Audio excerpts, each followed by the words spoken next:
오늘 저희들에게 주신 말씀은 요한복음 9장입니다. 요한복음 9장 1절부터 12절. 나는 세상의 빛이다. 같이 읽으시겠습니다. 시작. 예수께서 길 가실 때에 날 때부터 소경된 사람을 보신지라. 제자들이 물어 가로되 랍비여, 이 사람이 소경으로 난 것이 네 죄로 인함이오니까 자기오니까 그 부모니까. 예수께서 대답하시되 이 사람이나 그 부모가 죄를 범한 것이 아니라 그에게서 하나님의 하신 일을 나타내고자 하심이니라. 때가 아직 낮음에 나를 보내시니 이 일을 우리가 하여야 하리라. 밤이 오리니 그때는 아무도 일할 수 없느니라. 내가 세상에 있는 동안에는 세상의 빛이로라. 이 말씀을 하시고 땅에 침을 뱉아 진흙을 이겨 그의 눈에 바르시고 이르시되 실로암 못에 가서 씻으라 하시니, 실로암은 번역하면 보냄을 받았다는 뜻이라. 이에 가서 씻고 밝은 눈으로 왔더라. 이웃 사람들과 및 전에 저가 거리는 것을 보았던 사람들이 가로되 이는 앉아서 구걸하던 자가 아니냐, 혹은 그 사람이라 하며 혹은 아니라 그와 비슷하다 하거늘 제 말은 내가 그러라 하니, 저희가 묻되 그러면 내 눈이 어떻게 떠졌느냐. 대답하되 예수라 하는 그 사람이 진흙을 이겨 내 눈에 바르고 나더러 실로암에 가서 씻으라 하기에 가서 씻었더니 보게 되었노라. 저희가 가로되 그가 어디 있느냐, 가로되 알지 못하노라 하니라. 아멘. 말씀 하나하나가 정말로 살아있는 주님의 말씀임을 깨닫고 알게 하시니 감사합니다. 아버지, 말씀을 선포하시는 분도 주님이시고 알게 하시는 분도 주님이시고 기록하게 하시는 분도 주님이십니다. 오늘 이 시간 성령님이 이 말씀의 주인이십니다. 하나님, 왕 되신 주님께서, 주인 되신 주님께서 우리 이 예배에 참석한 모든 사람들 각자의 심령 속에 예수님의 터치가 있기를 원합니다. 예수님의 만져주심이 있기를 원합니다. 감았던 눈이 떠지기를 원합니다. 아버지, 무감각했던 그 모든 우리 영의 세포들이 하나님 주님의 만져주심 속에서 감각으로 새로 깨어나서 일어나게 되기를 간절히 원합니다. 모든 영광을 주께 돌리며 예수 그리스도 이름으로 기도합니다. 아멘. 지금이 대강절 기간이죠. 이제 예수 그리스도 탄생을 기다리는 대강절 기간인데, 이제 처음에 오셨던 주님은 이미 2000년 전에 오셨고, 우리는 지금 다시 오실 예수 그리스도 재림을 기다리고 있습니다.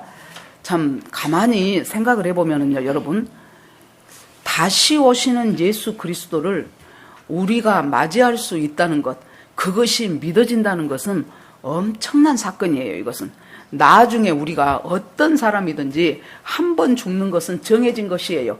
그 후에는 심판이 있으리니 히브리서 9장 27절에 분명히 말하고 있습니다. 우리가 주님의 이 육신의 장막을 떠나는 것은 당연한 이치라는 거예요. 여러분, 믿음으로 살았던 사람들의 특징이 보면은 뭔 줄 압니까?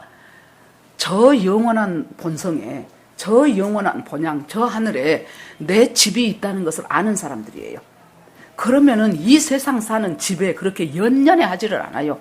여기서 조금 더 크게 사냐, 더 잘 사냐, 더 폼나게 사냐, 그것이 큰 문제가 아니에요. 우리가 원래 내 집이 있는데 어디 캠핑 가가지고 조금 더 좋은 텐트에 자냐, 아니면 좀 덜 더운 텐트에서 지내냐, 그 차이밖에 안 된다는 것을 깨닫게 돼요. 그 대표가 아브라함이었죠. 아브라함은 하나님이 여러 가지로 은혜를 주셔갖고 물질의 재산도 많았어요. 그런데도 계속 장막을 치며 거했다 그랬어요. 왜 그랬을까요? 히브리서에 나와 있어요. 아브라함이 영원한 본향에 자기가 가야 될 그곳이 있다는 것을 알기 때문에 이곳에서는 자기가 장막을 치고 살고, 자기만 장막을 친 것이 아니에요. 자기 아들 이삭에게도 그 신앙을 전수했고, 그리고 야곱에게도 전했어요. 그러니까 나중에 후세의 사람들이 하나님을 부를 때 꼭 아브라함의 하나님, 이삭의 하나님, 야곱의 하나님 하고 기도를 하더라고요. 그냥 훌륭한 조상이니까 그렇게 기도를 했나 보다가 아니고, 아브라함과 이삭과 야곱이 죽은 지가 언제입니까? 그럼에도 불구하고 하나님은 지금도 그 사람들과 함께 살아계신다는 거예요. 그 사람들이 죽고 끝난 것이 아니고 하나님이 가 계시는, 하나님이 통치하시는 그 낙원에 아브라함도 있고 이삭도 있고 야곱도 있어요. 그 사람들은 먼 나라 사람이니까 우리하고 상관이 없는 것 같습니까? 우리가 쉽게 생각해 보면 바로 신앙의 순교자였던 주기철 목사님도 그곳에 계시고, 손양은 목사님도 그곳에 계시고, 제가 좋아하는 김중건 목사님도 그곳에 계시고, 빌브라이트 박사도 그곳에 있고, 수많은 믿음의 선배들이, 그래서 히브리서에서는 허다한 구름같이 많은 하나님의 증인들이 우리를 응원한다 그랬어요. 자, 달리기 같은 거 한 거 봐보셔요. 그러면은 저 마라톤 42.195km를 달려야 되는 그 마라톤 출발해서부터 돌아올 때까지 정말 숨이 딱 끊어질 것 같다 그러더라고요. 그래서 한 3번 정도가 엄청난 고비가 있다 그래요. 처음에 한 10km 정도쯤 됐을 때, 10km가 말이 쉽지 여러분. 차로 가도 25리예요 10km면은. 그런데 그것을 걸어가는 것도 아니고 뛰어서 가야 되는 그 선수들이 숨이 턱에 찬답니다. 그때 머릿속에 드는 생각이, 내가 이 운동을 왜 시작했나. 내 이번만 하고 나는 그만둬야 되겠다. 죽을 것 같대요. 막 가슴이 터져버릴 것 같대요. 그 다음에 조금 더 가면 한 20km 정도 됐을 때 또 한 번씩 고비가 온다 그래요. 그러면은 물을 머리에 뿌리기도 하고. 우리 진짜 중계방송 치고 제일 재미없는 중계가 마라톤 중계더라고요. 여러분 보셨죠? 올림픽 마라톤 옛날에 황영조 선수 나올 때, 뭐 이봉주 선수 나올 때, 그럴 때 보면은요, 맨날 이 짓만 하고 있는 것을 몇 시간 계속 하는 거예요. 얼마나 재미가 없습니까? 물 뿌려가면서 그렇게 하면서 막 달리죠. 그리고 이제 마지막 고비가 거의 다 되어 가려고 할 때, 한 42.195km니까 한 37, 8km 그 정도 될 때. 그래서 그때 몬트리올 올림픽입니까? 아니죠. 저 스페인 바르셀로나. 그때 할 때 1등이 한국, 2등이 일본, 3등이 독일, 2, 3등은 제가 구분이 안 되네. 아무튼 이 셋이 1, 2, 3등을 했어요. 그러니까 외국의 신문 기자가 뭐라고 했냐 그러면, 이 온 세계에서 제일 독종인 나라 3개가 1, 2, 3등을 했다 그랬어요. 그 독종 중에서 더 독종이 우리나라라는 얘기죠. 그런데 그 사람들이 정말로 숨이 딱 턱에 끊어지려고 할 때, 그때 이제 드디어 출발지에서부터 다시 돌아서 그 사람들이 지금 그 출발했던 선수들 돌아오기를 기다리고 있고, 거기 앉아서 수많은 응원하는 관중들이 있죠. 그럴 때 이제 드디어 이제 딱 사람들 모습이 보이기 시작합니다. 그 마지막 테이프를 끊고 되게 사람들이 딱 아주 땅바닥에 쓰러져 버리더라고요. 그럴 때 모든 사람들이 일어나서 박수치고 이름을 환호하고 하지요. 인생의 레이스가요, 여러분 100m 단거리가 아닙니다. 우리는 정말로 큰 마라톤을 경주하고 있는 거예요. 그 속에서 죽을 것 같고 숨이 끊어질 것 같고, 정말로 내가 이 인생을 왜 살아가고 있는가 싶을 때가 한두 번이 아니라는 얘기입니다. 자, 그런 속에서 누구를 만나야 돼요? 어떤 인생이든지 예수님을 만나야 돼요. 아무리 참 이 세상에서 잘 나가고 폼나고 박수 쳐주는 인생을 산다 할지라도 그 사람이 예수님을 만나지 못하면은 우리가 육신의 장막이 이대로 있는 것이 아니고, 사람이 한 번 죽는 것은 정한 이치예요. 그러고 나면 우리가 영혼과 육신이 확 떨어졌을 때 임사체험하고 그런 것들을 갖다가 이렇게 안 믿는 크리스찬 의사 아니고 보통 의사들도요, 그런 사람들을 많이 연구한 사람들이 있어요. 임사 체험을 해가지고 거기서 죽을 것 같았는데 다시 살아나는 사람도 있고, 이런 사람들을 쭉 이렇게 모아놓은 거, 그 전에 언제 우리 교회에서도 한번 이렇게 보여준 적이 있었는데 기억하실지 모르겠습니다. 그러는데요, 거기에서 무슨 일이 일어납니까? 사람들이 대체적으로 공통적인 특징이 어떤 터널 같은 데를 지나갔다는 거예요. 이 육신과 영혼이 갈라질 때, 이제 병원에서 누가 이제 이렇게 숨이 끊어졌어요. 그런데 자기는 자기가 아직 자기 존재를 몰라요. 그런데 분명히 자기의 영혼이 이 형광등 밑에 있는 거예요. 그런데 자기 몸이 저 침대에 있는 거예요. 가족들은 막 울어, 죽었다고. 가족들은 막 숨 끊어졌다고 울어요. 그러면 자기가 가가지고 나 아니야 나 여기 있어. 그래도 가족들이 모르지요. 이것이 영이 서로 세계가 다르기 때문에. 그러면서 그 다음에 공통적인 것이 어떤 터널 같은 곳을 지나갔다는 거예요. 그 터널 같은 곳을 쭉 빠져나오고 나면은 굉장히 빛나는 빛이 보였다는 거예요. 엄청난 빛이 있더라는 거예요. 그래서 저는 그 다음에 이 성경을 볼 때 날빛보다 더 밝은 천국, 그것이 이해가 되더라고요. 이 세상에 아무리 쨍쨍 쬐는 햇빛 같은 그 너무너무 맑은 날씨라 하더라도 천국의 밝음하고는 비교할 수가 없어요. 믿는 마음 가지고 가겠네. 예수 그리스도를 믿는 그 믿음 하나 딱 우리가 잡고 가는 겁니다. 자, 그래서 그 믿음이 무엇이고 그 믿음이 어떤 것인가를 가르쳐주기 위해서 인간의 힘으로는, 예를 들어서 고양이가, 큰 고양이가 작은 고양이한테 아무리 이 세계를 설명한들 알겠습니까? 큰 강아지가 새끼 강아지한테 아무리 세계의 이치를 설명한들 알겠냐고요? 몰라요. 우리는 다 그 수준이고 거기서 거기에요.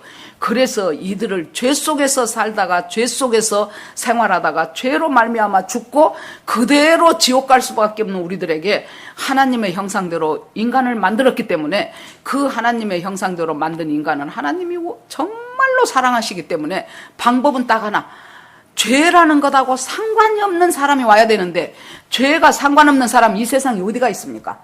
하루에도 몇 번씩 아이고 주님 제가 또 이랬네요. 주님 제 속에서 일어나는 이 하나님 육신의 소욕은 또 무엇입니까? 물질의 탐욕은 또 무엇입니까? 하면서 하루에도 몇 번씩 죄가 나를 흔들어대는데 죄에 상관없는 사람이 누가 있겠어요?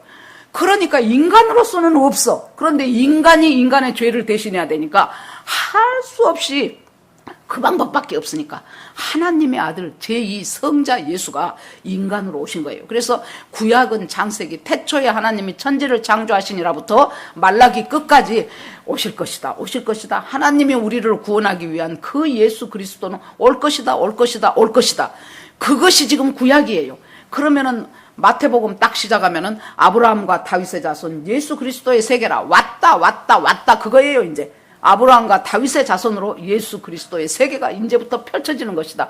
그래서 예수는 내가 누구인가, 나는 하나님을 증거하러 왔고 그 하나님이 우리를 위한 구원의 방법을 가르쳐주기 위해서 나를 이 세상에 보낸 것이다. 그걸 지금 공생의 3년 반 동안 예수님은 얘기하시고 죽으시고, 아마 예수님이 십자가에 딱 죽을 때 사탄은, 마귀는 아주 걔네들은 할렐루야 할지 모르지, 걔네들은 아주 박수를 쳤을 것입니다.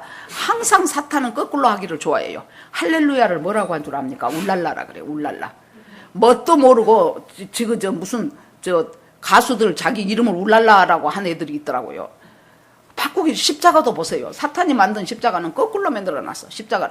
십자가를 거꾸로 세워놔요. 하여튼 이렇게 뒤집고 거꾸로 하고 하나님을 대적하고 하는데 그 사탄은 명수지요.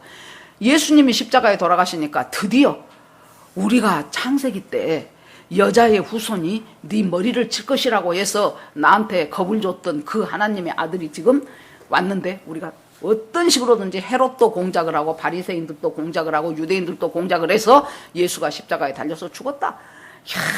이제 우리는 진짜 이제 이 세상이 되었다. 모든 인간들 전부 지옥 백성을 만들어야 되겠다. 그렇게 하고 있는데 예수 그리스도께서 십자가에 죽으시고 그 영혼이 음부로 내려가셔요. 베드로서에 나오면 그곳에서 예수 그리스도가 하나님의 아들이고 예수 그리스도가 모든 복음을 다 성취했다는 것을 딱 선포하시고, 케루소 그렇게 나옵니다. 선포하시고 그 다음에 3일째 되는 날 다시 부활하셨어요. 부활하심으로 말미암아 바로 사탄의 머리를 깨버린 거예요. 그때부터 사탄은 무장해제가 돼버린 거예요. 그것을 예수님이 지금 가르쳐 주려고 이 땅에 오셨어요. 이것이 아직도 안 믿어지신 분이 있으면은 여러분 겸손한 자세로 하나님 앞에 엎드려 기도하기 시작하십시오. 저 오송자 목사가 말하는 저 복음이 왜 나한테는 안 믿어집니까? 왜 나는 그냥 그런가 보다 해지지, 그것이 내 가슴 깊이 파고 들어오지 않습니까? 하나님 앞에 깊이 기도를 하셔요. 제가 결혼하고 얼마 안 돼가지고 이제 애들이 이제 어리고 그럴 때 울산에서 살 때 그 교회가 영 그 복음하고는 좀 거리가 먼 교회였어요. 그래가지고 교회를 통해서 말씀 가운데 은혜를 받아본 적은 제 기억에 별로 많지 않았던 것 같아요. 그래서 저 혼자 애들도 어리고 하니까 혼자 애들 잠자고 뭐 그쯤 되면은 항상 이제 성경, 지금 우리 같으면 큐티지요. 성경 읽고 말씀 보고 그렇게 하면서 그때 좋은 신앙 서적들을 찾아서 읽기 시작했어요. 그래서 바로 그 죽으면 죽으리라 안혜숙 사모님 그런 분들의 책이라든가 또 미우라 아야코 일본의 그분의 신앙 서적이라든가 이런 것들을 이제 그때 많이 읽었어요. 그러면서 제가 한번 질문을 했어요. 하나님, 예수님이 우리를 대신해서 십자가에 돌아가셨다는 것까지는 제가 좋습니다. 그런데 왜 그 방법밖에 없었습니까? 그걸 이제 하나님 앞에 계속 제가 묻기 시작했어요. 십자가 말고 다른 방법은 없었나요? 우리를 구원할 다른 방법은 없었습니까? 그렇게 하니까 뭐 하나님이 이러이러해서 그랬다고 설명한 것이 아닌데 한 얼마쯤 지나니까, 지금 오래돼서 제가 기억을 못합니다만은 그럴 수밖에 없었다는 것이 확 제 마음으로 와서 믿어지기 시작하더라고요. 여러분, 하나님 앞에 어떤 자기의 신앙적인 갈등이라든가 뭔가 디레마라든가 이런 것을 놓고 하나님 앞에 겸손한 자세로 묻고 기도하기 시작하십시오. 그러면 하나님께서는 어떤 방법을 통해서든지 그것을 나한테 가르쳐 주셔요. 설교를 통해서 가르칠 때도 있고 말씀을 읽는데 깨달아질 때도 있고, 어느 날은 그냥 갑자기 내 마음속에 확 뭔가 몰려드는 것 같으면서 맞네 그랬구나 하고 믿어질 때가 있어요.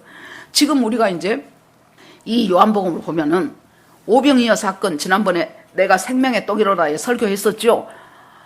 오병이어 가지고 다 먹였어요. 그리고 예수님이 내가 생명의 떡이다 그러면서 그냥 떡이 아니고 산 떡이다, 나를 먹으면 굶주리지 않을 것이고 영원히 살 것이다 하고 주님이 말해요. 그러고 나서 조금 지나니까 초막절이 다가왔습니다.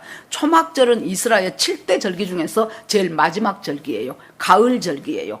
과일들을 전부 추수해요. 봄에는 곡식을 추수하고 가을에는 과일을 추수하는데, 과일들을 추수해서 전부 갖다가 이제 창고에다 넣습니다. 그리고 이 초막절 행사를 일주일 동안을 합니다. 초막절은 그 유래는 이제 이스라엘 백성이 애굽에서 나올 때 광야에서 텐트 치고 살았잖아요. 그러니까 우리 조상들이 애굽에서 출애굽에서 나왔을 때 광야에서 텐트 치면서 그렇게 살아갔다. 그것을 하나님이 그 광야에 40년을 우리를 인도하여 가나안 땅까지 오게 하신 분이 하나입니다. 그걸 기리는 것이 지금 초막절에 텐트 치는 것입니다.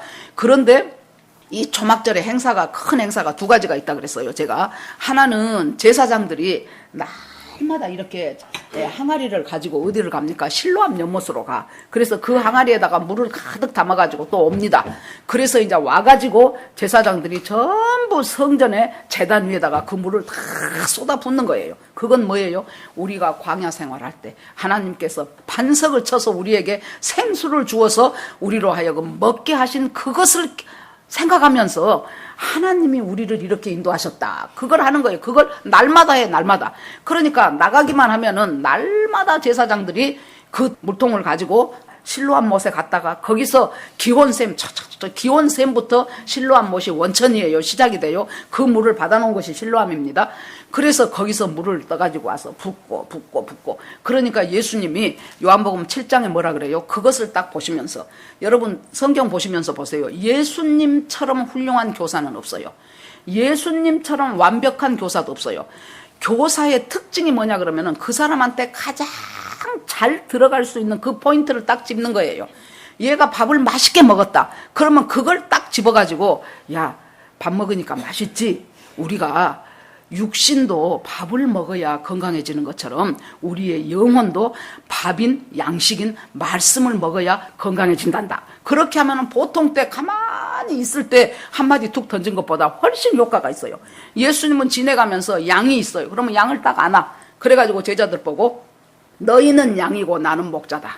그러면 그 사람들은 목자가 뭐 하는 일인지 다 알아요. 그러니까 내가 양이고 예수님이 목자구나.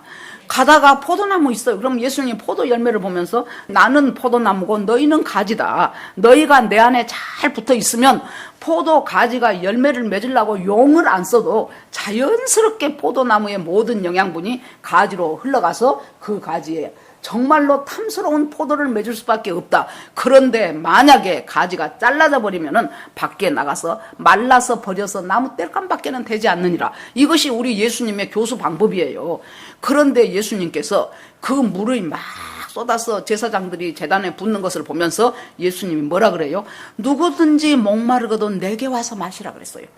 너희들이 지금 과거에 우리 조상들이 반석을 쳐서 생수를 마시던 그걸 기념하기 위해서 이렇게 지금 물을 갖다 붓지, 그것은 샘플이란다. 무슨 샘플이냐? 예수 그리스도로부터 영원히 목마르지 않는 생수와 같은 말씀이, 예수 그리스도로부터 생수와 같은 생명력이 흘러 넘치는 삶을 살아야 된다는 것을 가르치기 위해서 하나님께서 샘플로 주셨던 것이 반석에 바로 쳐서 물이 나오게 하는 것이란다. 그러면서 주님께서 누구든지 목마르거든 내게로 와라 마시라. 나를 믿는 자는 성경의 이름과 같이 그 배에서 생수의 강이 흘러나리라 그랬어요. 예수 그리스도를 믿고 살아가는 사람은 배에서 생수의 강이 흘러 넘친다는 거예요. 배라는 것은 이스라엘 사람들이 옛날부터 인격을 말합니다. 그 사람의 신앙 인격 깊은 곳에서 생명이 흘러 넘친다는 거예요. 흘러 넘쳐야 남을 살려요. 흘러 넘쳐야, 컵으로 한 모금 마셔봐야 한 2시간 지나면 또 목마르지요. 흘러 넘쳐야 돼요. 이것은 바로 믿는 자가 받을 성령을 가리키신 것이라 그랬어요. 그러니까 성부, 성자, 성령이 삼위일체 하나님이신데 성령과 깊은 교제가 있어야 내 인생이 변화받고 신앙 인격이 달라지고 하나님의 생수가 흘러 넘친다는 그 얘기를 하십니다. 그러고 나서 그 물을 보고 그렇게 하시고, 또 그 다음에 초막절 행사 중에 하나가 뭐냐 그러면은 기둥들에다가 횃불들을 많이 불을 붙여놨어요. 그래서 환하게 불이 비쳐요. 낮에는, 밤에는 그냥 환하게 아주 낮처럼 그렇게 비칩니다. 그럴 때 예수님이 그것을 보시고 뭐라 그래요? 나는 세상의 빛이니. 바로 빛을 보고 빛에 대해서 설명을 하시는 것이에요. 나는 세상의 빛이니 나를 따르는 자는, 8장 12절에 나는 세상의 빛이니 나를 따르는 자는 어두움에 다니지 아니하고 생명의 빛을 얻으리라 그랬어요. 여러분, 우리는 교회가 지하기 때문에 더 실감이 납니다. 제일 처음에 안 들어오신 분들은 잘 모를 거예요. 저나 또 이렇게 아침에 제일 먼저 들어오신 분들은 문 딱 열면은 캄캄해요. 캄캄합니다. 그런데 한 개만 딱 켜면 빛이 확 비춰져요. 여러분, 빛은 어두움과 공존할 수가 없어요. 빛이 들어오면 어둠은 물러가게 돼 있어요. 이 요한복음에 보면은 빛과 어두움을 참 대조를 많이 해놨어요. 낮과 밤, 빛과 어두움 해갖고 이 빛이 누구인가를 참 우리들한테 잘 가르쳐주고 있습니다. 그래서 나는 세상의 빛이니 나를 따르는 자는 어두움에 다니지 아니할 것이다.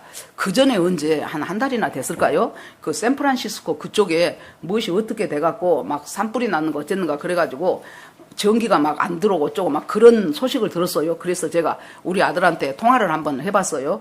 야, 어쩌냐? 너희 집 사는 데하고는 상관없냐? 그랬더니 우리 아들 하는 말이 세상에 그렇게 두려울 수가 없더래요. 모든 전기가 다 나가버리니까. 여러분, 우리는 불을 껐다고 해도 보면은 어디에 빛이 있잖아요. 밖에 가는 불빛도 있고 사람들 말소리도 들리고 뭐 어떤 후레쉬부터 빛도 있는 것이고, 그런데 전기가 다 가버리니까 그 깜깜한 밤에 냉장고도 꺼지고 뭣도 꺼지고 모든 것이 다 꺼지고 밖은 밖대로 안은 안대로 하나의 한 톨도 빛이 없더랍니다. 그런데 그렇게 확 두려움이 몰려오더래요. 그래가지고 문을 좀 열었대요. 그러면 조금 더 저기가 바뀌다라는 생각을 하니까 조금 더 낫더랍니다. 그래서 그걸 들으면서 여러분, 예수 그리스도께서 뭐라 그랬어요? 나는 세상의 빛이다. 나를 따르면 어두움에 다니지 않게 된다는 거예요. 주님께서 나를 따르는 자는 어두움에 다니지 않게 된다. 그리고 생명의 빛을 얻게 될 것이다. 즉 예수님을 따라가면 우리도 모르게 예수님만 지금 따라가요. 그러다 보니까 그것이 내 생명을 풍성하게 해요. 주님이 뭐라 그랬어요? 도둑이 온 것은 양으로 하여금 죽이고 멸망시키고 도둑질하는 것이 도둑이 하는 일이고, 나는 양으로 하여금 생명을 얻고 풍성히 얻게 해요. 생명만, 숨만 꼴딱꼴딱 쉬는 생명이 아니고 우리의 삶이 풍성해져요. 돈 많이 없어도 풍성한 삶을 살아요. 감사하는 사람 속에 하나님께서 더 큰 감사로 계속해서 부어주신다는 것을 알겠더라고요. 여러분, 감사하십시오. 이 세상 가운데 살아가면서 자연스럽게 불평 나오고 자연스럽게 불만 나오고 자연스럽게 부족한 것 같고 피를 꽂히고 그런 인생을 살지 마세요. 그래봐야, 제가요 며칠 전에 살던 그 상가에 볼 일이 있어서 갔어요. 그랬더니 그 부동산 아저씨가 나보고 아이고 사모님 들어와서 차 한잔 해요. 그래서 그럽시다 그랬더니 아이고 머플러를 안 하고 오셨네요. 그래서 예 그랬더니 아이고 머플러 꼭 하고 다니세요 겨울에. 그래서 왜요? 그랬더니 둘이나 죽었대. 남자가 하나는 40대고 하나는 60대인데 갑자기 그때 뭐 영하 몇 도 좀 추워질 때 있었죠. 그때 이렇게 가니까 이 뒷목에서 이리 올라가는 그 혈관이 엄청 많다 그러더라고요. 그쪽에 어떻게 혈액순환이 잘 안 돼 버려갖고 둘이가 다 쓰러져갖고 60대는 죽고 40대는 지금 식물인간이래요. 그러면서 주의하십시오. 조심하십시오. 그래서 아이고 감사합니다 그랬어요. 여러분, 내일 일을 알 수 없는 것이 우리 인간입니다. 우리가 가장 중요한 것은 지금 내가 내 이 육신의 장막을 벗어나서 하나님이 나를 데리고 간다고 해도 그때 내가 쥐고 갈 것이 있어야 돼. 그것이 뭡니까? 바로 믿음이에요. 그것이 바로 예수 그리스도 안에 있는 천국에 대한 소망이에요. 그것이 제일 중요한 거예요. 돈 많이 번 건 못할 것입니까? 먹고 살만하고 자식들 가르칠 정도 되고 남한테 빌려야 되지 않을 정도 되면은 그것은 다 된 거예요. 그 이상 하나님 앞에 구하면 도둑이에요. 그냥 하나님 참 이 은혜 주신 것을 감사합니다 하면서 날마다 영육간에 강건함으로 살아가야 돼요. 그런데 여기 예수님이 지금 이제 이 초막절이 지내고 얼마 안 됐어요. 이 초막절 연장선으로 생각하시면 됩니다. 예수님이 제자들하고 같이 지금 가고 있어요. 그런데 길 가실 때에 그랬어요. 그러니까 우연히 일상이에요. 일상. 가실 때에 나면서부터 소경된 사람 하나가 딱 거기서 구걸을 하고 있는 거예요. 예수님이 그 사람을 봐요. 이 헬라어에 보면은 에이도라고 써졌어요. 에이도라는 말은 유심히 본다는 뜻이에요. 예수님이 딱 그 사람한테 눈길이 머물렀어요. 그 눈길이 머무는 순간 예수님은 이 사람이 뭐 40인지 50인지 모르지만 한 40이라고 칩시다. 나이가 40년 동안 나면서부터 소경되어서 지금까지 살아왔던 그 사람의 생애, 그 사람의 감정, 그 사람의 고통, 아픔, 절망 전부 다 한눈에 딱 스캔해버려요. 예수님은 통찰을 하시는 거예요. 그리고 그 사람의 아픔과 그 사람의 고통이 예수님 그대로 예수님 마음에 다가오는 거예요. 그래서 지금 길 가다가 멈춰서 그 사람을 봐요. 그러니까 제자들이 같이 가던 선생님이 딱 멈춰서 그 사람을 보고 있거든. 그러니까 첫 번에 묻는 것이 뭐예요? 예수님, 랍비요. 이 사람 이 죄가 나면서부터 소경으로 된 이 사람의 죄가 자기 부모 죄입니까? 아니면 본인 죄입니까? 그렇게 묻는 거예요.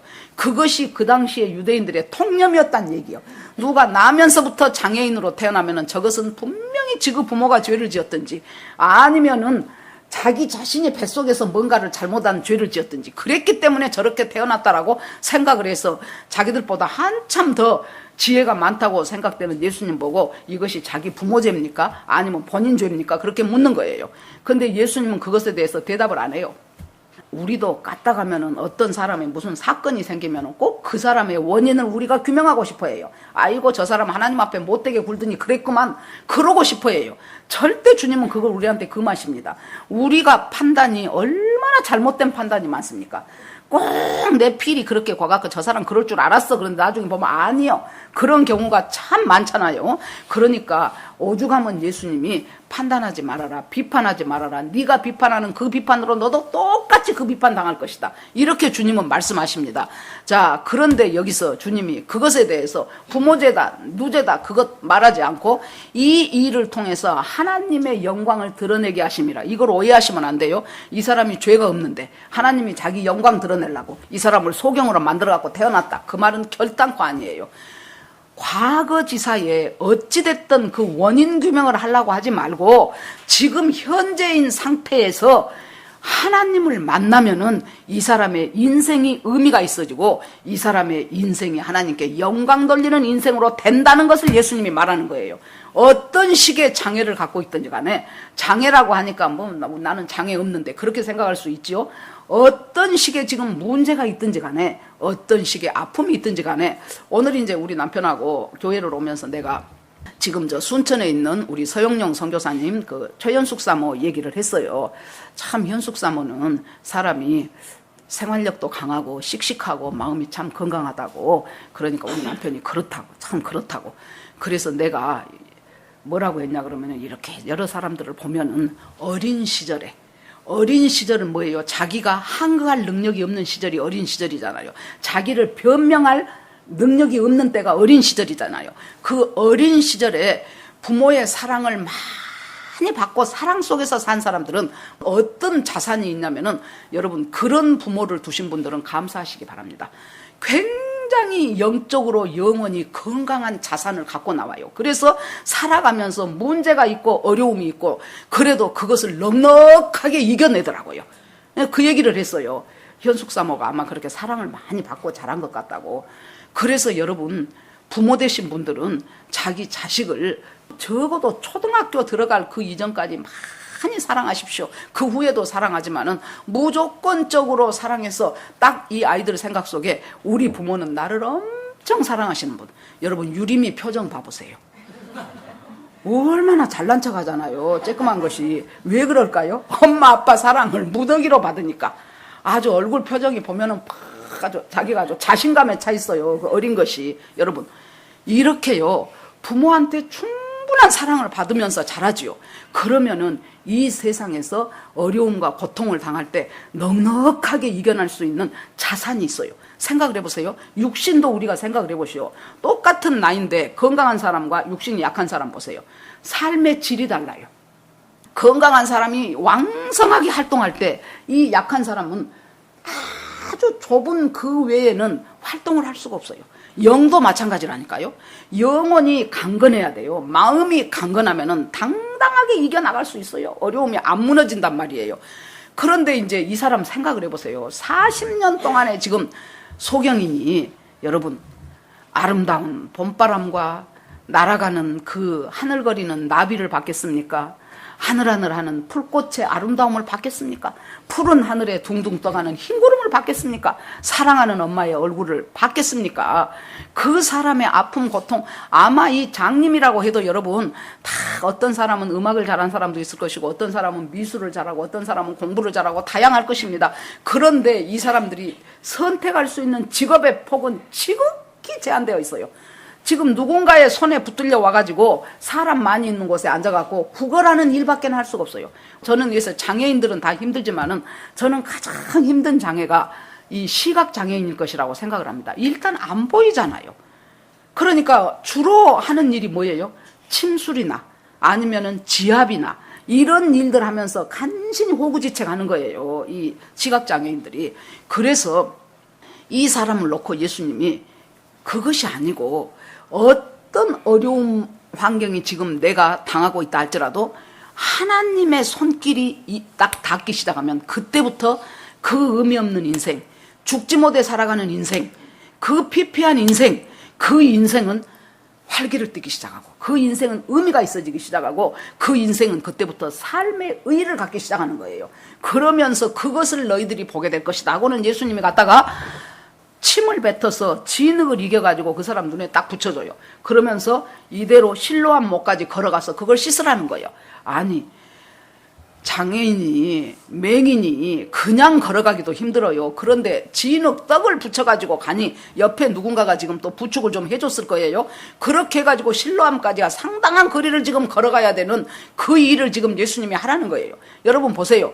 예수님이 사람 고칠 때 이렇게 희한한 도구를 이용해서 고친 거 봤어요? 말 한마디면 끝나요.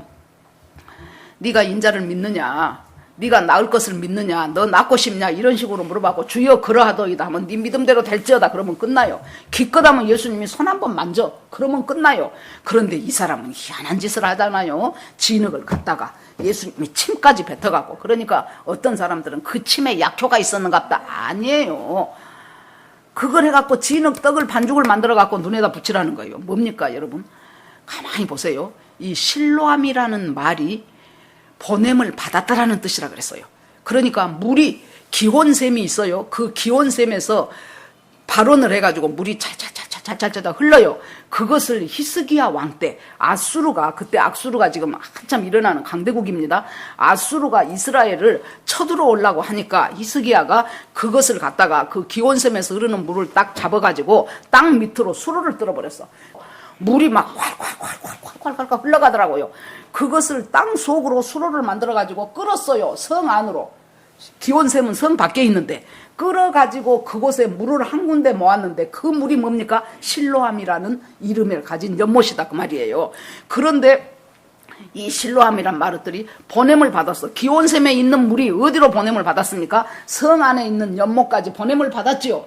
예수 그리스도가 어디로 보냄을 받았습니까? 하나님의 아들 예수 그리스도가 성부 되신 하나님으로부터 이 땅에 지금 우리를 살리려고 보냄을 받은 것이 실로암이에요. 그런데 그 예수 그리스도 성자 예수님은 인간을 하나님이 인간을 창조하실 때 어떻게 했습니까? 흙으로 사람을 빚어서 그 코에다가 생기를 불어넣으니 이는 비로소 사람이 된지라 살아있는 영이 된지라 그랬죠. 그러니까 그걸 주님이 지금 다시 재현하시는 거예요. 인간이 어떻게 만들어진 줄 아냐? 그때 성부, 성자, 성령 삼위일체 하나님께서 우리 형상대로 사람을 만들자 하고 흙을 갖다가 사람을 빚어서 그 코에 생기를 불어넣어서 영이 들어가니까 비로소 살아있는 사람이 됐어요. 여러분 그러니까 영이 죽어버리지요. 그러면은 모양만 인간이지 인간이 아니라니까요. 영혼 육으로 인간은 창조됐어요. 그런데 그 영이 아담이 범죄함으로 말미암아 그 영이 죽어버렸어요. 정령 죽으리라 그랬는데 아담 안 죽었네. 그 뒤로도 뭐 몇백 년을 더 살았네. 여러분, 그건 뭡니까? 영이 죽은 상태로 산 거예요. 영이 죽었어요. 그래서 아담의 후손인 모든 인간이 영이 죽은 상태로 태어나. 영이 죽은 상태로. 혼과 육신만 갖고도 잘 살아요. 이 세상 사는 것은. 그런데 예수 그리스도가 와서 혼과 육신만 있고 영이 죽은 사람은 영이 죽은 곳으로 가. 나중에 영이 죽은 곳이 어디예요? 지옥이에요. 지옥. 그래서 지옥을 가는 거예요. 왜 예수만 믿어야 천국 간다 그래요? 그런 복선이 어디 있어요? 그렇게 말하는 사람들 많아요. 불신자들이나 젊은 사람 중에서. 왜 그러냐? 영이 죽었는데 이 영이 다시 살아나지를 못했어. 그러니까 영이 죽은 사람은 영이 죽어있는 곳으로 가는 것이, 그곳이 바로 지옥이요. 영이 살아있는 사람은 영이 살아있는 곳으로 가는 곳인데 그것이 바로 천국이에요. 이 영은 어떻게 사냐? 바로 영이신 예수 그리스도가 육신으로 와가지고 그 예수 그리스도가 성령으로 내 심령 속에 예수를 영접을 해. 아이고, 알고 보니 내가 죄인이었네요. 알고 보니 나를 살리기 위해서 예수님이 오셨네요. 그것이 깨달아지고 예수 그리스도를 내 구주로 영접할 때 성령이 내 안에 들어오신단 말이에요. 성령이 들어오시면서 죽었던 내 영이 산 영이 된 거예요. 살아있는 영으로 계속 살아갈 때 우리는 나중에 육신을 벗을 때 그 영들이 살아있는 곳이 바로 천국인데 그곳에 우리가 갈 수밖에 없어요. 그래서 그것들을 자꾸 지금 가르는 작업을 지금 하고 계셔요. 그러니까 예수님이 여기서 이 사람한테 재창조하시는 거예요. 예수님이 오시고 그 예수님이 오셔서 우리의 영이 새로 살아나면은 우리가 재창조가 돼요. 부모로부터 한 번 나왔지만은 그것으로 끝이 아니고 우리가 거듭나는 역사가 일어나고 다시 창조되는 역사가 일어나고, 그걸 지금 예수님이 보이시는 거예요. 나는 뭐하러 언제 하냐? 안 보이는 사람, 죽어버린 영, 그 사람 새 영을 줘서 살게 해서 새 사람이 되게 하기 위해서 진흙떡 붙이고 갔다 오라는 거예요. 갔어요. 그 다음에 씻었어요. 눈이 보였어요. 여러분, 보통 경우 같으면 아니 어디서 알도 모르는 사람이 와가지고 나 그냥 걸어가기도 힘들어. 당신 나 데리고 장난치는 거요? 뭐 진흙떡을 붙이면서 실로암까지 나보고 가라고 별 희한한 양반 다 봤냐고 떼버릴 수 있어요. 그런데 예수님이 자기의 눈을 만지시고 예수님이 말씀하시는데 이 사람 마음속에 아주 놀라운 어떤 감동이 생기면서 이 말을 내가 꼭 들어야 될 것 같은 거예요. 이 말을 꼭 들으면은 내 눈이 떠질 것 같은 믿음이 생긴 거예요. 그러니까 순종을 해서 그걸 붙이고 가는 겁니다. 가서 씻고 왔어요. 눈이 떠졌어요. 사람들이 이제, 여러분 안경 끼든 사람 안경 안 껴봐요. 좀 인상이 달라져요. 그런데 계속 눈 감고 있던 사람이 눈이 온전히 떠졌으니 얼마나 달라지겠습니까? 그것만 달라졌겠습니까? 여러분, 표정이 달라져요. 그러는데 여러분 보세요. 이 사람이 지금 감았던 눈 떠졌지요. 거기다가 야, 저분이야말로 메시아구나. 그것을 깨닫게 되니까 가슴이 터져버릴 것 같아요. 제가 잘 예를 드는 박효진 장로님, 그 교회 목사님, 이덕진 목사님이랑 그분이 있죠. 그분의 그 얘기를 들으니까 아무튼 과거는 생략하고 자기가 하나님 살아계신다는 것을 알기 시작하면서 이제 그때 자기가 이제 쫙 그 경상도 청송 그쪽에 여학교 어디 중고등학교 있는 거기에 영어 선생님으로 갔는데 거기가 미션 스쿨이어가지고 이제 일주일에 2번씩 이제 채플 예배를 드려요. 그런데 이제 그 교목 되시는 목사님이 옛날에 아주 오래된 만주에도 계시고 막 그랬던 분이어가지고 맨날 만주 얘기 나오고 뭐하고 막 그렇게 하니까 그냥 지루해요. 그런데 어느 날은 그 목사님이 말라기서 설교를 하시더래요. 그러면서 치료하는 광선이, 하나님을 경외하는 너희에게는 의로운 태양이 떠올라서 치료하는 광선을 바라리니 너희가 외양간에서 나온 송아지같이 뛰리라 하는 그 말씀을 그냥 목사님은 하시는데 그 말씀이 이 선생님 가슴속에 막 엄청난 중압감으로 막 몰려오기 시작하면서 가슴에 꽉 차기 시작하면서 가슴이 터질 것 같더랍니다. 그래서 자기가 성경을 막 한 달이면 막 1독 반씩을 하면서 막 1년에 막 10몇 독을 성경을 하면서 성경만 읽어갖고는 안 되겠어서 자기가 더 조금 더 도시에 나가가지고 성경, 그때는 기도원 협회에서 나온 그 파란색 빨간색 성경이 있었죠. 여러분들 그것도 많이 받아봤을 거예요. 그 성경을 뭐 1000권인가 2000권인가를 사가지고 토요일 오후, 그때는 오전 수업하니까 오후 되면은 이제 집마다 주 예수를 믿으십시오, 그리하면 당신과 당신의 집이 구원을 얻을 것입니다 하고 띵동띵동 해갖고 성경 넣어주고 가고 성경 넣어주고 가고 그 일을 이제 열심히 하신 거예요. 그런데 그분이 나중에 자기 교회에 부흥회를 했어요. 교회가 아니고 그 학교가 이제 미션스쿨이라 교회하고 학교 합해져 가지고 부흥회를 하는데 이제 강사님이 오셨어요. 근데 강사님이 두 분인가 오셨는데 그 중에 한 분이 이제 연세 드신 할머니 권사님이었대. 그랬는데 와가지고 이제 말씀을 전하는데 아이고 연세도 드신 분이 땀을 펄펄 흘리네 싶어가지고 그때 아이스크림이 투게더 송창식이 있지요. 온 가족이 다 함께 투게더 했던 그거 2통을 사갖고 하나는 지그 애기들 먹으라고 갖다 주고 하나는 갖다가 그 강사 그 권사님 그분 드시라고 해야 되겠다 그러고는 갖고 갔어요. 그래서 숙직실에 이제 권사님이 계시는데 똑똑했더니 아니 이 학부형들하고 교인들이 한 30-40명이 숙직실에 꽉 차 있더래요. 그리고 전부 여자들이지요. 그래서 아이고 저 아이스크림 좀 갖고 왔는데 드십시오. 갈라 그랬더니 아이고 선생님 여기까지 왔는데 뭘 가요. 잠깐 들어왔다 가요. 그래서 아이고 남자들 많은데 여자는 잘 들어갑니다. 여러분. 여자들 몽땅 모이는데 남자 혼자 가려면 엄청 쑥스러워요. 그랬는데 그냥 가겠습니다. 에이 그러지 말고 들어오라고. 그래서 들어왔대요. 그랬더니 이제 지금 우리 금요일이나 이럴 때 그 기도하는 그 시기요.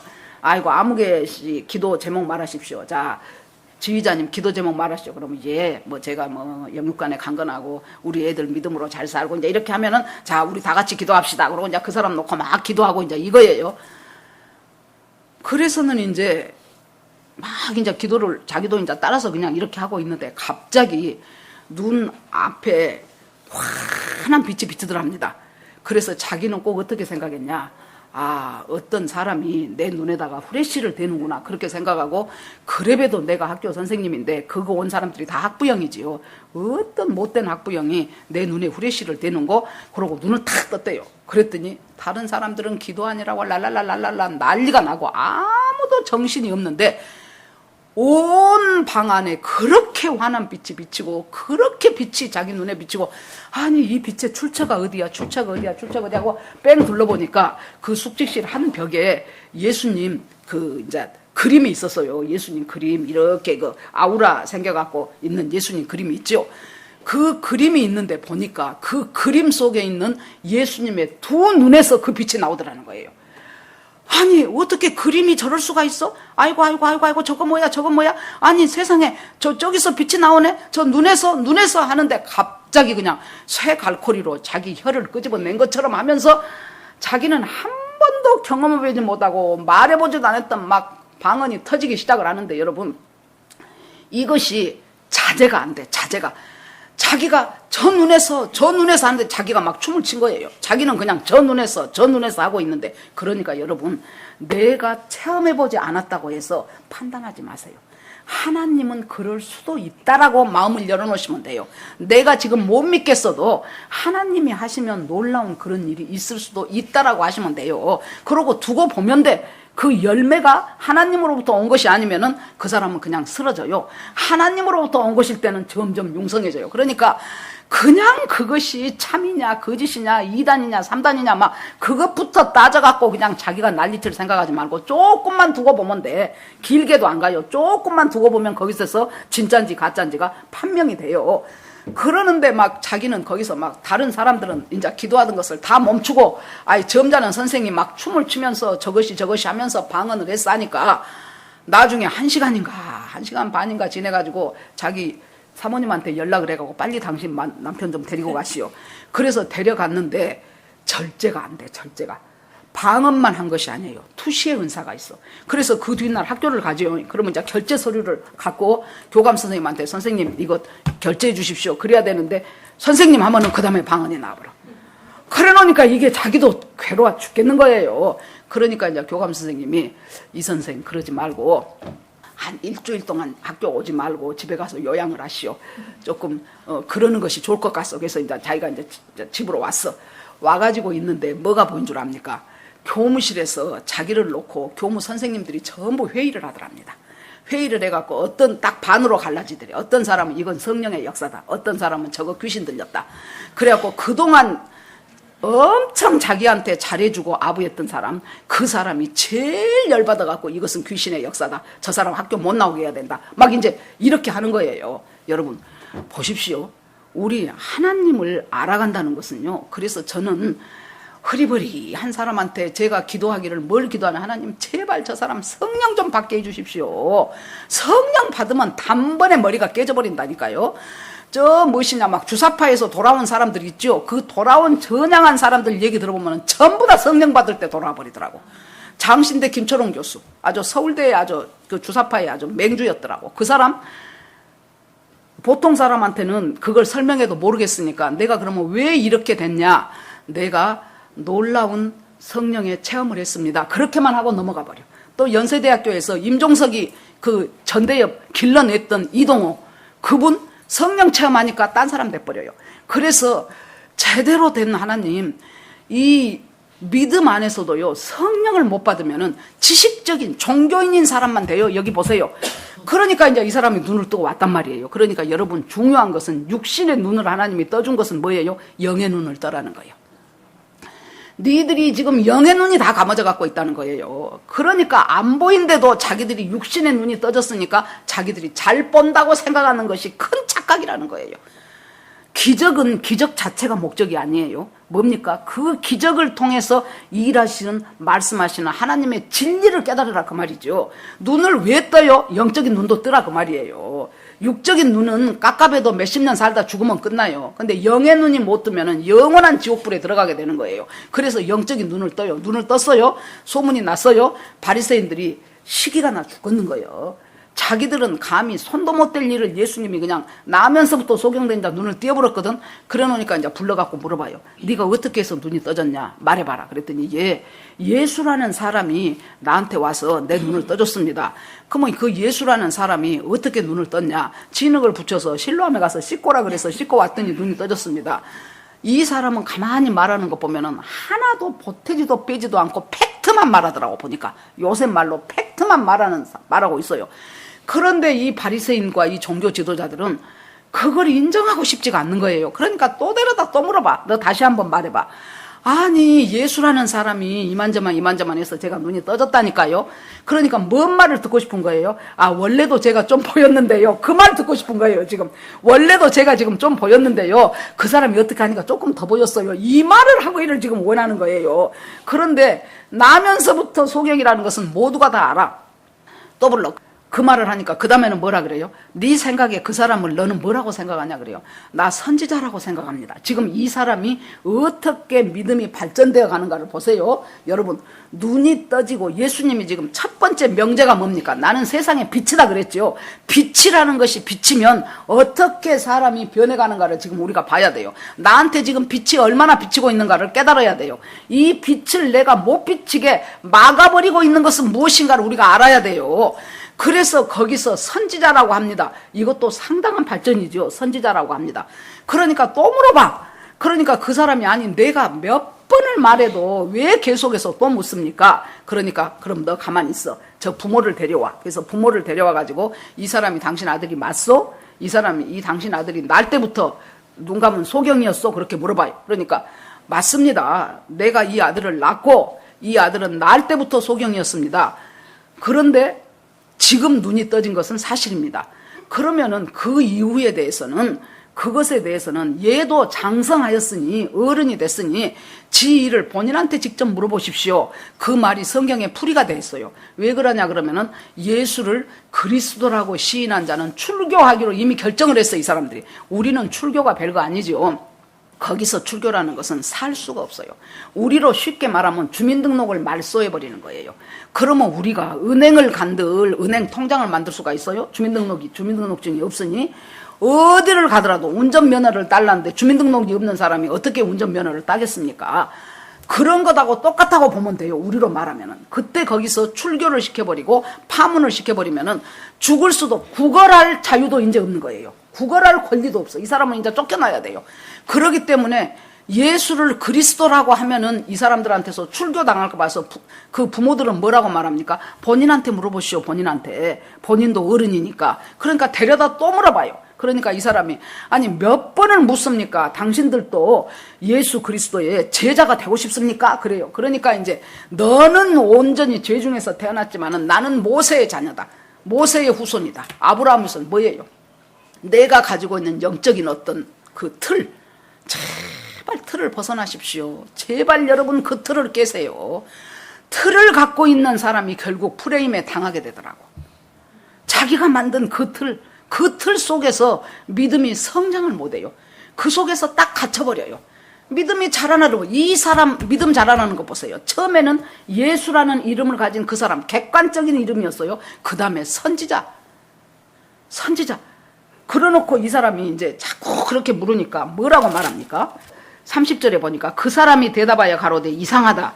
이 사람이 내 눈을 뜨게 하였으되 당신들은 그가 어디서 왔는지 알지 못합니다. 하나님이 죄인을 듣지 아니하시고 경건하여 그의 뜻대로 행하는 자를 들으시는 줄 우리가 압니다. 하나님이 경건한 자의 말씀을 듣고 응답을 하시지 죄인의 말을 듣지 않은데 왜 자꾸 당신들은 내 눈을 뜨게 한 이 예수 보고 죄인이라고 인정해라. 죄인이다. 그가 죄인이다. 왜? 안식일을 범했으니까. 정말 미치고 환장할 노릇이에요. 이렇게 여러분 종교라는 화석에 갇혀버리면은 38년 된 병자가 세상에 앉은 병이었지요. 못 일어났지요. 연못가에서 베데스다 연못가에서 38년 된 병자가 3년 8개월도 아니요. 38년을 세상에 그렇게 살아야 돼요. 여러분 가족 중에 그런 사람이 하나 있다고 생각을 해보세요. 38년. 옛날에 우리 중학교 때 우리 반 친구 하나가 아주 공부 잘했던 애인데 이제 우리는 이제 고향이 이제 자흥이니까 광주에 살면서 이제 자취를 해. 그러니까 여기서 살다가 또 한 1년 있으면 또 딴 데 가서 살다가 그래요. 어떻게 산 것이 이제 그 친구하고 가까운 집이 됐어요. 자기 집을 한번 놀러래. 그래서 알았다. 그러고 이제 뭐 공책을 가져라든가 어쩌라든가 한번 갔어요. 그래서 제가 놀란 것이 걔 여동생이 야 책상 끈에다가 얘 바라고 해서 딱 묶어놨더라고. 그 여동생을. 왜 그러냐면은 정상이 아니에요 여동생이. 그래서 어디로 뛰쳐나가서 집을 못 찾아와. 그래 놓으니까 얘를 갖다가 그 집에서 그렇게 해서 내 생각에 책상 무거운 책상 다리에다 얘 친구 동생 바라고를 딱 끈으로 해서 묶어놨더라고. 엄청나게 충격을 받았는데 내가 여기서 표정이 변한다거나 내가 여기서 놀라는 것 같은 표정을 지면 저 친구가 입장이 곤란해지겠구나 싶어서 아무렇지도 않은 척 하려고 엄청 제가 애를 썼던 그 기억이 나요. 여러분 이 장애를 가지고 있다는 것은요.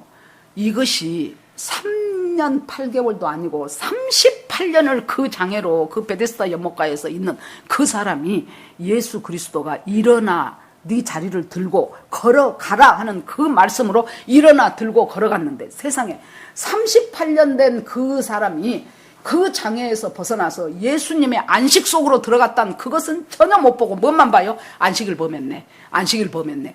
왜 예수님이 저는 그전에 성경 보면 아이 기왕이면 하루 참았다가 그 뒷날 했으면 될걸 뭐 하려고 꼭 안식일날 해갖고 예수님 이렇게 꼭 그냥 트집을 잡힙니까? 제가 그랬는데 여러분 뭘 가르치라고 합니까? 안식은 예수 안에 들어오는 것이 안식이라는 거예요. 너희들이 그날 하루 가서 예배 드리는 것이 안식이 아니고 예수 안에 들어와서 예수님과 교제하는 것이 참 안식이라는 거예요. 그걸 지금 예수님이 가르치는 거예요. 이 소경도 눈 감아놓고 자기들이 눈 떴다고 죄 없다고 하는 당신들이 안식이 아니고 이제부터 예수님을 만나서 지금 현 상황 속에서 그 예수님이 나와 함께 동행하면서 예수님에 대해서 점점 예수님에 대해서 깨달음이 지금 증가가 되잖아요. 증폭이 되잖아요. 그렇게 되어가는 것을 지금 선지자님이다 하니까 이제 아니다. 그 사람 죄인이다 그래요. 그러니까 어떻게 죄인이 나면서부터 소경된 자의 눈을 뜰 수 있습니까? 경건한 자의 기도를 듣지 죄인의 기도를 듣습니까? 왜 당신들은 그렇게 이상합니까? 그러면서 32절에 설교를 창세 이후로 소경으로 난 자의 눈을 뜨게 했단 말을 나 지금까지 못 들었다. 이 사람이 하나님께로부터 오지 않았다면 어떻게 이런 일을 할 수 있습니까? 그랬더니 그 사람들이 할 말이 없으니까 네가 죄 가운데서 태어나서 우리를 가르치려고 하느냐 하고 이제 파문을 시켜버렸어요. 자, 이제 이런 일이 이제 한 사건이 이제 끝났습니다. 나중에 예수님이 그 사람의 소식을 듣지요. 그래가지고 그 사람이 출교 당해버렸단다. 이제 살 길이 없단다. 그걸 예수님이 듣고 그 사람을 만납니다. 그래서 그 사람한테 네가 인자를 믿느냐? 그렇게 물어봐요. 인자, 사람 그대로 하면 사람의 아들이죠. 이 인자라는 말 속에가 뭐예요? 하나님의 아들 예수가, 하나님의 아들이 인간의 아들로 왔는데 그 인간의 아들로 온 그 예수 그리스도 속에 하나님의 신성이 충만하게 들어있는 하나님이라는 것을 믿냐 그 말이에요. 그래서 인자가, 이사야에서도 인자가 나오고 인자가 소중합니다. 네가 인자를 믿느냐 그러니까 이때 뭐라고 말합니까? 예, 주여, 그가 누구십니까? 나도 믿고 싶습니다. 보세요. 예수라는 이름을 가진 그 사람에서 그 다음에 이 예수를 점점 알게 되니까 어디로 갑니까? 선지자라고 생각하는데요. 선지자 많이 왔지만은 선지자로 끝나면 안 돼요. 아이, 훌륭한 4대 성인 중에 한 사람이지. 그러고 끝나면 아무 상관없어요. 거기서 어디로 가요? 주여로 가야 돼요. 여러분은 지금 여기 계신 분들 중에서 예수라는 이름을 가진 한 사람 그 정도의 객관적인 관계입니까? 예수님하고의 관계가? 아니면은 훌륭하지, 좋은 말씀 많이 한 분이지 그 정도에서 그치고 있습니까? 아니면은 그는 나의 주님이시지로 들어가고 있냐고요. 입으로만 주님이 아니고 진짜로 내 삶의 주님이 예수 그리스도라는 것을 내가 인식하고 있냐 그 말이에요. 주여, 그가 누구시오니까 내가 그를 믿고자 합니다. 그러니까 예수님이 네가 지금 보고 있는 내가 그다 그래요. 너하고 지금 말하고 있는 내가 바로 그 인자다. 내가 바로 그리스도고 내가 바로 메시아다. 그 얘기를 합니다. 그러니까 주여 내가 믿나이다 하고 절했어요. 이것은, 이 절은 안녕하십니까 절이 아니고 완전히 하나님을 경배하는 절이에요. 여기까지 가야 돼요. 이것이 바로 눈을 뜬 사람이에요. 그래서 예수님이 나는 세상의 빛이다 그러면서 여기까지 가는 자가 실은 눈을 뜨고 그 빛을 보게 된 사람이라는 거예요. 여러분, 여기에서 눈을 떴냐 안 떴냐 그것이 문제가 아니고, 죄인이냐 아니냐가 문제가 아니고 무엇이 문제입니까? 내가 죄인이라는 것을 알고 예수님의 빛에 따라가고자 하느냐, 아니면 내가 죄인이라는 것을 전혀 모르고 내 인생 내 맘대로 세상 가치 속에 살다가 나는 영원한 지옥 백성이 되는 것이냐, 이 두 가지예요. 내가 세상의 빛이다라는 그 말씀은 뭡니까? 여러분들한테 빛이 비치기 시작하면, 우리한테 성령의 빛이 비치기 시작하면 안 보이던 것이 보여요. 안 보이던 것이 보이기 시작합니다. 내 죄가 보여요. 내 인생이 보여요. 내 모든 것들이 이제 그때부터는 해석이 달라져, 해석이. 그래서 여러분, 정말로 이 생명의 빛 되는 그 예수님의 빛이 내 심령을 비치도록 기도하십시오. 겸손해야 돼요. 뭐 저 아무개 보면 전도하다 보거나 그러면은 참 많은 사람들이 아, 저 사람 장로여도 우리 동네에 엄청 불량해요, 그런 말 많이 하고. 그 장로 불량한 것하고 나하고 뭔 상관이 있습니까? 아이고, 내가 그러는데 우리 뭐 신우 다니는 교회 목사님은 엄청 불량하다대요. 교회 돈 많이 먹어버렸다대요. 아니, 그 사람하고 나하고 뭔 상관이 있냐고. 믿음은 나하고 하나님하고의 관계지. 그 사람 불량하다고 하나님이 내가 예수 못 믿는 거 봐줄까요? 아니지요. 믿음은 나하고 하나님과의. 주님이 생명의 떡으로 왔어요. 그러면 그 떡 먹으라 그래요. 예수님을 날마다 먹는 거예요. 날마다 예수님의 말씀 먹고 예수님과 교제하고, 그 다음에 예수님이 세상의 빛으로 왔다 그래요. 그러면 그 빛을 따라가는 거예요. 예수님이 나는 목자라 그래요. 그러면 나는 양으로 목자 따라가는 거예요.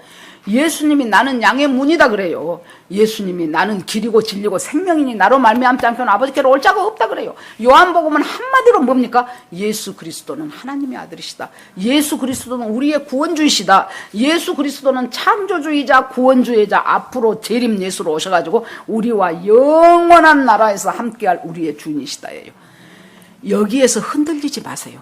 이것을 강화하세요. 더 기도하세요. 믿음으로 하나님 앞에 계속 겸손하게 나가세요. 지금은 곡식과 가라지를 가르는 시점입니다.